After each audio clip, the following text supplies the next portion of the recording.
Yang juga menjadi sorotan lain adalah selama beberapa hari terakhir di media sosial beredar video seorang polisi yang bersikap arogan terhadap pengemudi ojek online.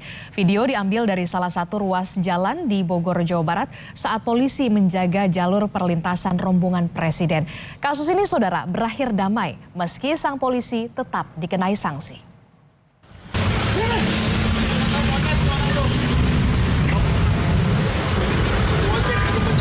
Seorang polisi anggota Satlantas Polres Bogor Kota mendadak viral. Dalam sebuah video yang beredar di media sosial, seorang polisi terlihat memukul dan menendang seorang pengemudi ojek online. Sang pengemudi ojek online sebelumnya memasuki jalur yang sudah steril, dikarenakan adanya rombongan presiden yang akan melintas. Sang pengemudi ojol pun mengakui kesalahan yang ia lakukan. Mau ke arah Sukasari, kemudian bawah. Bawah ada angkot, saya kehalangin, tiba-tiba nerobos, emang nggak tahu, emang jalurnya udah steril. Ya emang pribadi saya salah, mungkin kedepannya saya akan lebih berhati-hati, lampu lalu lintas. Atas tindakan yang dilakukan oleh anggotanya yang bernama Aibda Rizam, Polres Bogor meminta maaf. Permintaan maaf disampaikan langsung oleh Kapolres Bogor Kota, Kombes Henry Fuser.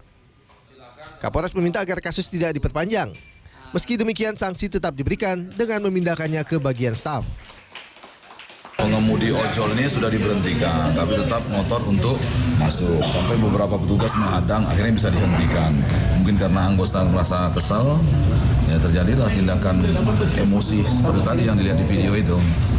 Tapi pada prinsipnya permasalahannya sudah clear, ya kan? Masing-masing pihak memahami kehilapan masing-masing, baik dari ojol online maupun dari pihak polisian. Namun untuk anggota tetap akan kita berikan tindakan. Kita akan pindahkan dari fungsi pelayanan di staf supaya tidak bersentuhan, karena bagaimanapun harus, ya kan, bisa menahan diri apapun keadaannya.